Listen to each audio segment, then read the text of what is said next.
Welcome to the Gen Z Stoic Podcast, where every week we strive to lead younger generations on a path to virtue through the insight of Stoic teachings and personal stories from our lives as Gen Z Stoics.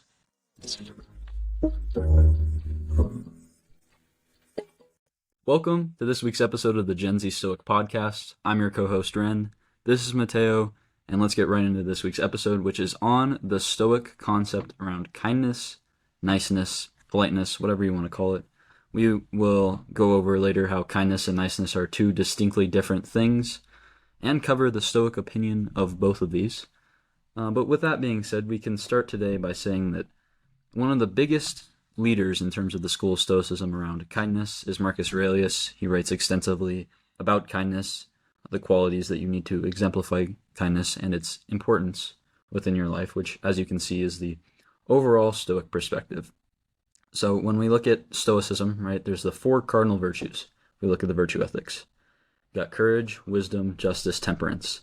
And to be just, to act justly, you have to have a certain element of kindness. Yes, you can't walk around being absolutely mean with no respect for any other person and say that you are upholding justice. So therefore, rationally, you can conclude that the Stoics made kindness a necessity. And as we'll cover later, there's kind of some nuance to that. But that's the overall broad theme, is kindness and niceness are different. Kindness is necessary, especially as it relates to good character. Niceness is not necessary, but it's something we can practice nice things, and that's something we can do. And before we start diving into what it means to be kind as a Stoic, it's important to acknowledge that Stoicism itself has sort of gone under this false lens of being it's uncaring, you don't feel any emotion. But in reality, Stoicism was originally a philosophy that was based around love and kindness. As a matter of fact, so Stoicism is all about living a life of virtue, and it's written that the foundation of this virtue is actually a love for your fellow humans and contributing to the betterment of humanity itself. It's being bigger than yourself. So Stoicism is not being emotionless and having no empathy for anyone. It's actually living a life that is dictated by being kind to people, being loving, and being caring of the people around you. And it really sucks that if you look at like Stoic videos on kindness nowadays, there's, I think within the last 2 weeks I was looking around, there's like 3 Stoicism related YouTube videos where they're saying things like, oh, these are 7 reasons why you shouldn't be kind, or being kind will destroy you. And it's unfortunate. It is kind of ironic that they use the guise of Stoicism to push this agenda when it doesn't really match up. But it's also unfortunate because, yes, then that kind of stereotype that you're building up where it's like emotionless and not caring and very apathetic is proven, because people can just say, look to this video. This is what this person says about Stoicism. Obviously, there's a lot more sources, but kind of how we work nowadays is and fair enough, but you point to these 3 videos and you're like, well, how can you say these things? Well, it's simply, I weigh the teachings of Marcus Aurelius, I weigh the teachings of Epictetus, I weigh the teachings of Seneca, I kind of weigh the teachings of all of these Stoic philosophers a lot more than somebody who just spent maybe an hour making an AI video on YouTube. And it's important to discuss that this is not true. It's one of the biggest misconceptions we've addressed a lot is this apathy. And Stoics outwardly were kind, and they believed in the concept of cosmopolitanism, which is we all live under what they deemed a cosmopolis, which is just one kind of joined together society. And so if that's the case, how could we be mean and treat people who are in the same society as us, just the same as us, in a negative way? The biggest virtue is living in accordance with nature, and it's not in accordance with nature to go out and be a jerk 24/7. Now, there are times where that's a necessity, yes, but we can discuss those times later on. Well, and I think it's important as well to talk about the fact that a lot of, figures of high authority who are talking about Stoicism, taking it sort of to an extreme, saying, well, if you want to be, a tough, masculine man, I'm speaking for, men because we are men, but they say, if you want to be tough and masculine, you can't be nice, you have to be just hard, you have to be cold all the time. The sort of toxic masculinity culture that's actually being pushed by people in these authority, positions who are pushing Stoicism are saying, if you want to be a tough guy all the time, you have to be cold, you can't show any emotion. But in reality, what we do, and we talked about this in our masculinity episode, our traditional masculinity, was that being kind is actually what embracing traditional masculinity is about. A good man, makes the people around him feel safe and feel cared about and feel welcome in their community, and he makes them feel like they are a part of something. So it's not about being emotionless all the time, and that's not what Stoicism is about ever. But it's about being, and in terms of being a man, when it comes to being kind is one of the greatest virtues that you can live by if you are abiding by Stoicism. Right. And even outside of like the whole big picture, like Stoicism teaching, just think about the basic innate human nature of being kind. I like to believe that, unless you're maybe a psychopath and you have that kind of psychology going on, that humans in general are looking out for each other. Now that's kind of decreased and it gets less and less because we're consumed by materialistic things or social media or just whatever's, kind of in the forefront of our mind. But many people still take time out of their days to do kind acts and be kind to each other. And we still, at a basic level, share that kind of humanity. And it's just an innate thing. Marcus Aurelius talks a lot about how it is natural. We are born to be kind. He even has a quote saying that man is born to commit acts of kindness, to commit these deeds of kindness. So as you walk throughout your day, we talk about how one thing you can implement to have a more stoic routine is just doing one kind thing for somebody throughout the course of the day. Just one kind thing out of the goodness of your heart. It's an innate thing. And if that's one part of the Stoic routine, then obviously kindness is innately Stoic. And it falls under that umbrella of upholding justice, which is one of those cardinal virtues. However, there's a difference to be made between being kind and being nice. And the way that I like to put it is being kind is a state of mind, it's a mindset, and being nice is more a state of rules, a state of kind of standards that you have to follow. Like if you're being nice to a person, you're being polite to a person, it's a set of manners and characteristics that you have to exhibit. You have to exhibit gratitude just to kind of meet these societal standards. And it's not necessarily something where it's like you're programming yourself to do these things. You just say, well, this is like socially expected of me, so I'm going to do this so I don't look mean and I don't look like I'm not a nice person. But if you're a kind person, then you just view every person as an opportunity for kindness, which is a Seneca quote. I didn't even mean to kind of go into that, but Seneca has a quote talking about how every human being is an opportunity for kindness, and that's a mindset. That's not a set of standard rules where it's like, oh, I have to do this to be kind to this person in this situation, which we can sometimes define being nice as. We can kind of give it those constraints. Kindness doesn't have that because it's just an evolving mindset where you're like, this person, I can be kind to them in this way, I can be kind to this other person in this other way, and it's a mindset that is a lot harder to break, and so therefore that's why kindness to Stoics goes right along with these virtues and is something that we must practice. But being nice just for the sake of being nice or following these rules is something that is not Stoic. And while it might be cool and it's great to be nice, and these actions can contribute to you having good character, being nice, being a nice person is not a marker of good character, but being a kind person is. And that's a clear distinction that it's very important to make. And when it comes to being kind, the Stoics said, that we were designed to be kind by nature. And it's really true, because if you see someone helping an old lady walk across the street, an act of kindness, right? Or you see people doing kind things in society, it makes you feel good. It's natural. We are designed to be kind. We are kind beings by nature, right? And the whole reason that Stoics believed in being kind was only if, it's an act of service of others without the desire for gain, recognition, praise, right? So that's what kindness really is. It's you're doing something with integrity. It's when nobody's watching, right? You're still being a kind person, even if nobody's going to notice. That's what sort of encompasses being a kind individual. And the big thing about kindness is Stoics saw it as almost a social duty. We were designed to be kind to other people, right? And that's why I said earlier that, the contribution to the benefit of humanity was so important, is because that's sort of what this social duty is. It's being kind is contributing to the betterment of everybody around us. We have this responsibility to contribute to the greater good. And there's a quote by Marcus Aurelius, we talked about that he wrote extensively about kindness, and he says, kindness is unconquerable so long as it is without flattery or hypocrisy. The way that I sort of view what he means by hypocrisy is you can't be kind to some people and not be kind to other people, or tell people they have to be kind and you're not kind, right? Kindness is a mindset that you have to live by. And that doesn't mean you'll be perfect all the time. You won't be, nice all the time to everybody. But if you're living in that state of mind, like you were saying, where you view every person as an opportunity to be kind, then it's going to be a lot better than just being nice or seeing being nice as a set of rules. The important caveat to this is, like you said, kindness is a mindset, and it's something that's generally kind of applied, and it's not a specific to one person or other. The important caveat is that context absolutely matters, and we can sit here and say, oh, be kind all the time, but that's not the reality. And the unfortunate truth is that while kindness is still an innate human characteristic, there are also people out there who are readily available and want to abuse that kindness for their own personal gain. And so context very heavily matters in that situation, because you don't want to let those kind of people, A, take advantage of you and abuse your kindness for a long period of time to where it's a detriment to your life in some form.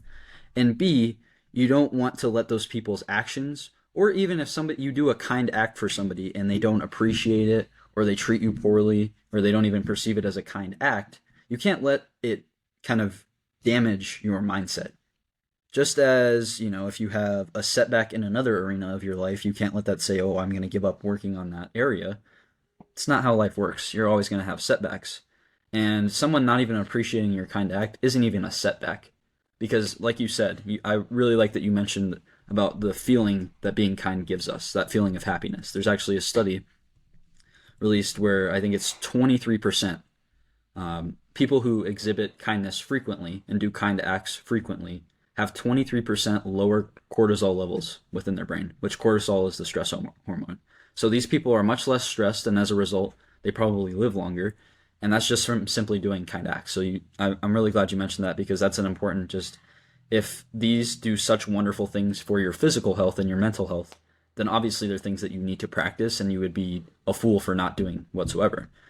So all that being said means that kindness is a mindset, yes, and it needs to be applied universally, yes. But you also have to consider context, you also have to consider the other virtues in balance, and you have to consider the fact that it's not always going to be appreciated. And that's not going to dismay you. That's not going to say, well, that person looks like they're grumpy, I'm not going to do something kind for them because they won't appreciate it, or they might, take it the wrong way. That's not the motivation for it. It's not external motivation or anything like that. It's an inner locus of rationality and reason that says, to be just, I need to be kind. To uphold these virtues, I need to be kind. If I want to have lower stress, and if I want to live longer, if I want to experience these positive benefits, then I need to do this 100% of the time, no matter what the consequences are, and taking the context into consideration.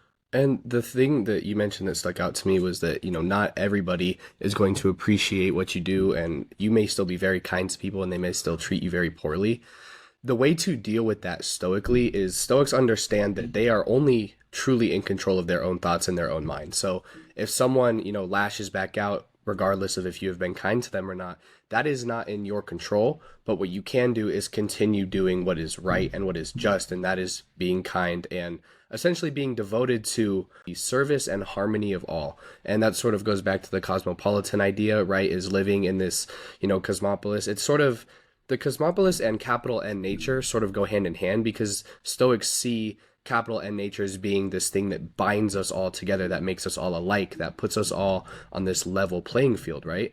So in being devoted to the service and harmony of all, there's a quote by Marcus Aurelius that says, "What brings no benefit to the hive brings none to the bee." Pretty simple analogy here, right? If you're not doing what is best for everybody, then essentially nobody's going to benefit from it. If the hive has no benefit, then the bees have no benefit.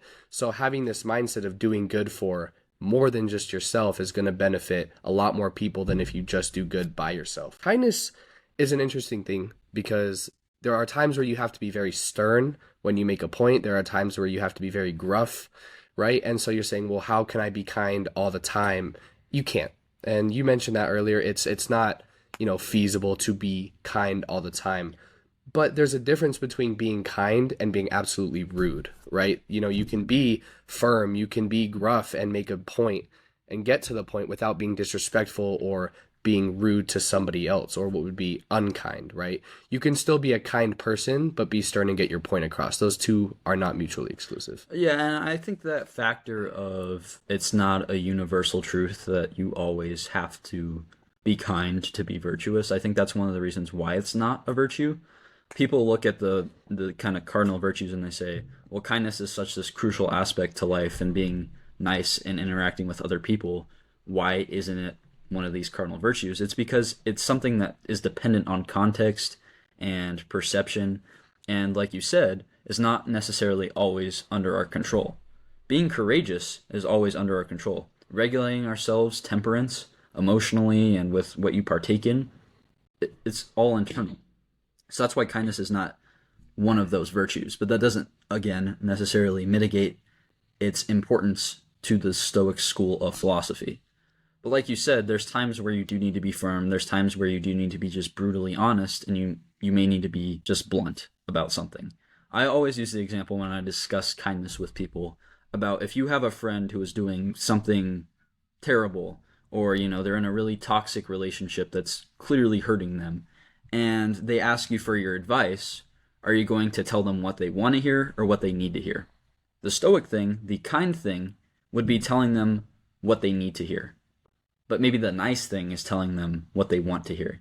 So the choice is, which one of those are you going to do that? It's very interesting that Epictetus has a quote that directly relates to the situation where he says, "It is not a demonstration of kindness or friendship to the people we care about to join them in indulging in wrong-headed negative feelings.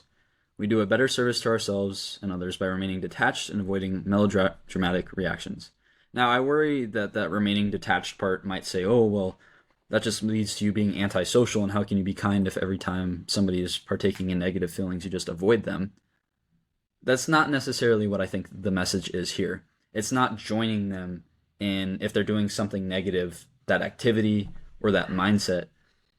It's saying that you're going to separate yourself from that kind of negative experience so you can remain detached, but you still have to be helpful, and you just avoid kind of the drama and the unnecessary negativity, and instead stick to your values, stick to your virtues, which is great that those four cardinal virtues, you can always stick to those. And so those guide your actions, and those will guide you towards the kind path, which is telling that person what they need to hear. That's, again, the difference between being kind and nice illustrated, is that if you give somebody really helpful, but it's hard to hear, it's really hard to hear advice, are they going to get mad at you? Maybe. But more often than not, if they're an emotionally mature person and someone you want to keep as a friend, keep around, they're eventually going to realize that what you said is true and is helpful. And so maybe they don't act on it fully, but in the end, it leads to a more positive situation than if you had enabled their behavior or even go along with it. And then both you and that person are negatively affected. So it's the clearest illustration I can personally think of the difference between being kind and nice, and why Stoics emphasize kindness but not necessarily niceness. And it's also an important example of knowing context in terms of being kind versus being, what might feel a little bit unkind in the moment, because you have to be very, very honest and explicit and blunt with that person. But it's necessary, and the context of, they can recover quickly or maybe they don't, and all the sort of factors that go along with it. Well, and also the bluntness, right, and the firmness stems from kindness ultimately, because if you are kind, you want people to know what is best for them. It's kind to to get to try and push people forward around you.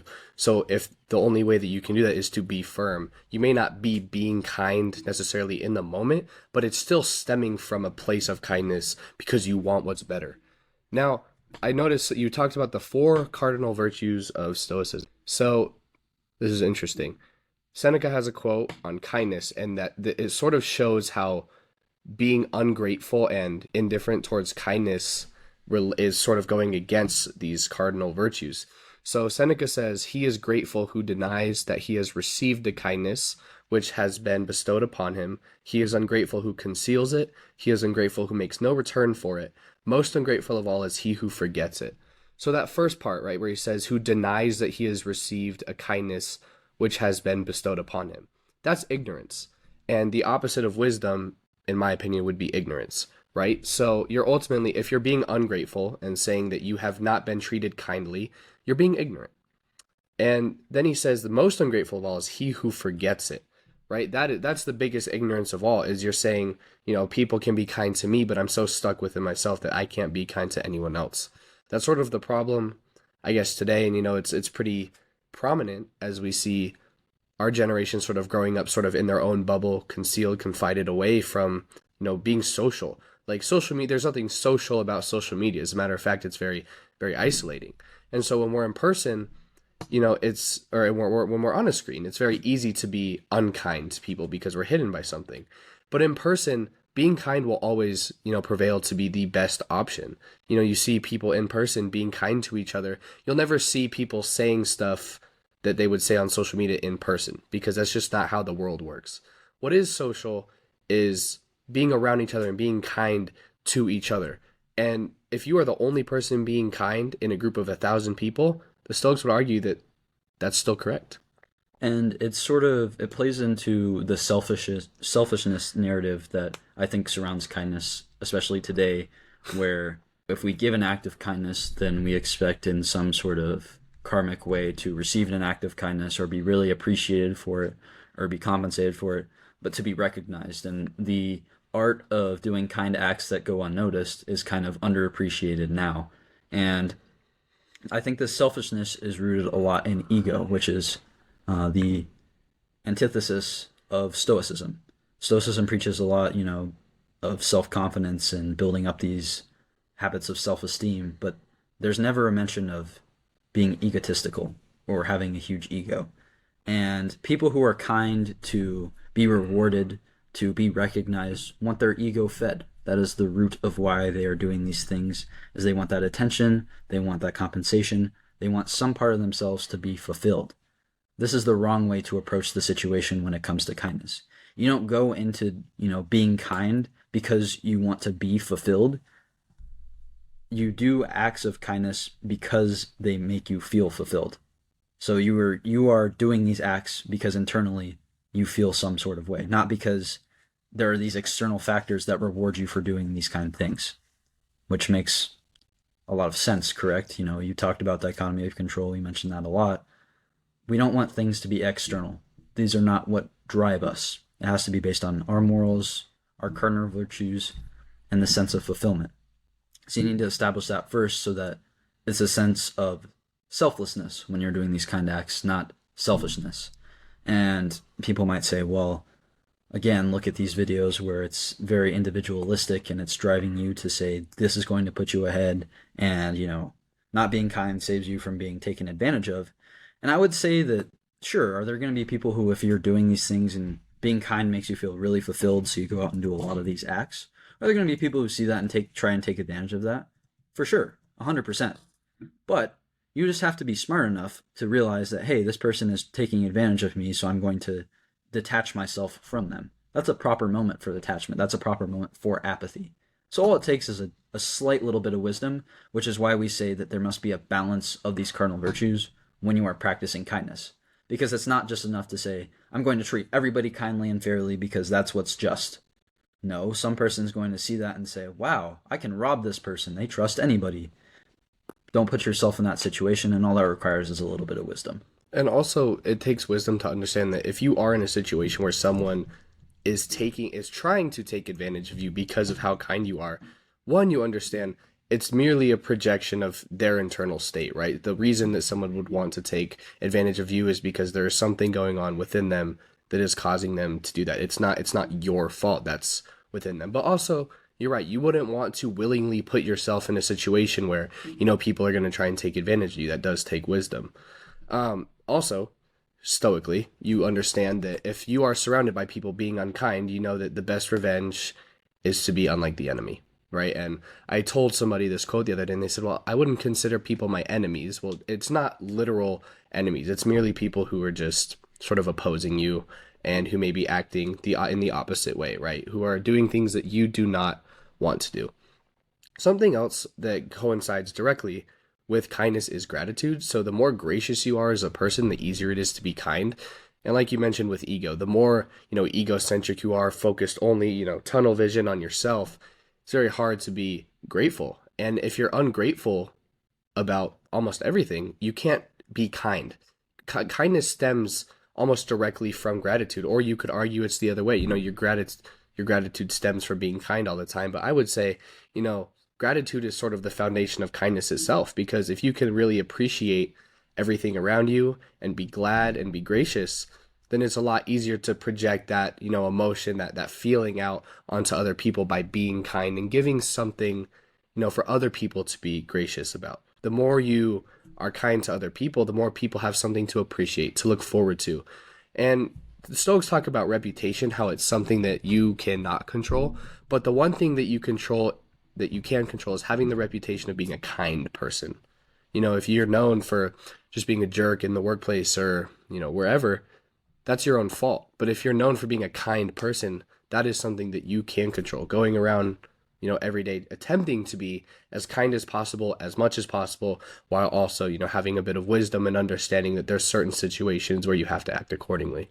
I'd actually, I'd disagree with that. I think that reputation is kind of universal, that you can't control it. And I think when I mentioned that part of the aspect of kindness is not worrying about people's perceptions of it, it goes to that end. Because if you worry about, I can control my reputation as a kind person, then if you do something kind and someone says, well, that was rude. Like if you're having this blunt conversation with your friend and maybe it's in a public place and somebody overhears and they think that's rude, but they don't know the context of your situation, are you going to let their perception of you influence your actions in the future? That's not what a Stoic would allow. That's not what really a sensible person would allow, because again, they don't know the context, they don't know the situation. So I think I disagree. I see the point that you're coming from, but if we worry too much about reputation as it relates to kindness, it kind of gets diminished, because when you live in a society that is maybe selfish, definitely self-centered, and doesn't really fully appreciate when people close to them do something kind for them, do you really expect them to be appreciative of you? And are you really going to worry about that? That's not, again, the reason why you should be doing these kind acts. It's because, like you said, the attempt of being kind. That's what truthfully matters. If you, in your heart of hearts, know I'm trying to do something nice and kind and generous or compassionate, whatever adjective you want to describe it as, and they didn't appreciate it, it's not their appreciation that matters. It's the fact that you were attempting to do these things and taking time out of your day to do these things. Right. So that's what truthfully matters. And I think that's where counterculture messages around kindness and Stoicism is that. Besides that, Stoicism is very similar to the mainstream, where it's like, be a kind person, be a nice person. If we all want to exist in a similar society and we want to see society benefit and grow, then we're all going to have to be nice and kind to each other. And that takes different forms. But in that process, we cannot worry about what one specific person thinks, or maybe a few people think. You have to think about society as a whole, and you have to think about what your internal motivations were, because that's ultimately what matters most. And it's not even so much, being concerned with your reputation, and I was bringing it up, or, doing it for your reputation. It's just sort of a byproduct of being kind, and not always will everyone see you as a kind person, but it certainly, I would say people are more likely to notice or want to talk to you in the future, if they hear that you are a kind person. So it's not that you should be kind for your reputation, or that you are totally in control of your reputation, because like you said, someone hears one sentence out of context and they can assume a plethora of things. It could be that this person's rude, this person likes to make fun of people, this person, just likes to get on people about stuff, whatever it is. However, when you are kind, when you are attempting to be kind as much as possible, that will, to an extent, make a difference, and people will sort of recognize you. Some people, not everybody, but certain people will recognize you as being a kind person, someone that they can talk to, someone that they can get advice from, etc. It's not, but if you're doing it only for that reason, for your reputation, right, then it is wrong, as you said. But what does truly matter is attempting to be kind, is coming from a place of kindness. Whether or not someone perceives it as being kind, that's not really what matters the most. It's coming from a place of kindness and doing everything out of kindness, regardless of, the result. And even if it's somebody like that who's not you're appreciative, you mentioned the quote about not being like your enemy. It's important that we're equally as kind to people who do wrong to us and we might want to classify as our enemies, as our friends. It's equally important that we're kind to both of these people, which we can see in many, many Stoic teachings. Marcus Aurelius has a quote which says, only one thing is important in life: to behave throughout your life towards the liars and the crooks and basically the criminals with kindness, honesty, and justice. So even the worst people in society, the people who might want to take advantage of you or do harm to you or do wrong, it's still important to be kind to those people. The reason for that is, why does the wise man, why does the just person take a break with kindness? Why do you take a break with a quality that builds your character up and supports these virtues? You never take a break from being wise or tempering yourself or not getting emotional if you're a Stoic. So similarly, kindness is not something that should leave just because of the character of somebody else. And so it goes along with that teaching that if somebody doesn't appreciate it, then just do it again, which is counterintuitive.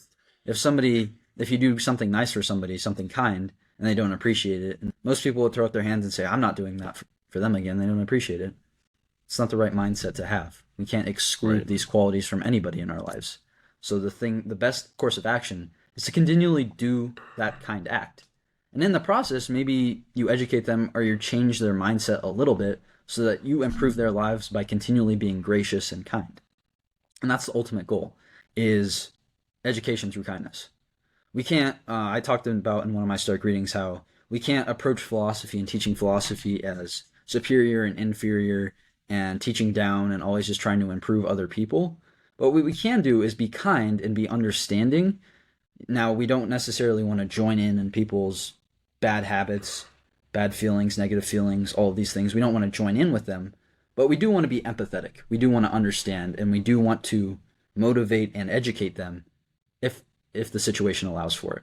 I think that's the final point I want to make today, is that kindness, at the end of the day, especially as it relates to philosophy, is an important tool in your kind of educational tool belt. If you're trying to teach, especially Stoicism, to somebody, starting with kindness is something that is one of the best strategies, because that's not what we traditionally think of Stoicism as, right? We don't think of it as something where you're overly loving or overly kind, and you certainly aren't. It's certainly a balance. But leading with kindness is one of the best ways to get people to check out the school of Stoicism, to check out philosophy, and to maybe improve their lives. So that's just yet another reason, on top of the almost feels like 20 we've already mentioned, why it's important to be kind. And the caveat with that, and my final remarks here, is that while we are being kind, while we are educating, while we're doing these things, it's not unsolicited. You don't just go up to somebody and say, hey, I think what you're doing is wrong, this is what you should do. That's not a kind approach. That's a very rude approach. Like you said, you can't be rude. And it's a very rude approach, and it's something that's very off-putting. I wouldn't want to be approached on the street and said, hey, this quality you have sucks, like here's how to change it. It's not a very effective strategy. Which may be true, but it's not effective. The effective strategy is you're kind, you're understanding, and you only offer up your advice and your thoughts when you are asked for it. And that is the moment, like we said, there's an appropriate time and place to be blunt, to be honest, to be genuine. That's that time. And I'll make my final remarks as well. You said, if most people, right, they do a kind thing and someone isn't appreciative of it, and that person says, I'm never doing that again. Well, that sort of implies, right, that you weren't exactly doing it for the other person, that you sort of wanted to be praised for it. That's exactly the wrong approach. And like you mentioned, it's the wrong mindset to take with kindness. Kindness should stem from, a place that doesn't want gain, recognition, flattery, right? And that's exactly what Marcus Aurelius said earlier, what I mentioned from his quote. And there's one final quote that I would like to say, and he says, and when you do become angry, be ready to apply this thought, that to fly into passion is not a sign of maturity, but rather to be kind and gentle. For anybody, man, woman, right? If you are angry and you sort of let that fly into as, right, a passion is what he says, which means sort of letting it take over, that's not being mature. That's not being emotionally mature. That is not being Stoic. What is rather mature and the Stoic way is to be kind and gentle, even though maybe you are literally blowing up on the inside. You want to punch somebody in the face, you want to yell, you want to scream, break something, lose it. That's not mature. That's not emotionally mature. So to close, we are debunking the idea that Stoicism is a cold, emotionless philosophy. It's not. It stems from being kind and being loving. That is what virtue stems from. To have a virtue is to do something well. So the only way to, do Stoicism well, I guess, is to start from a place of kindness and love. And so I would say with that, do you have any closing remarks? But don't watch those YouTube videos. Don't watch the AI BS that says that being kind is bad. Instead, read these texts, read some of these academic sources, and find out for yourself why Stoics are inherently kind and inherently good people. With that being said, this has been this week's episode of the Gen Z Stoic Podcast. Thank you for listening as always, and be sure to tune in next week.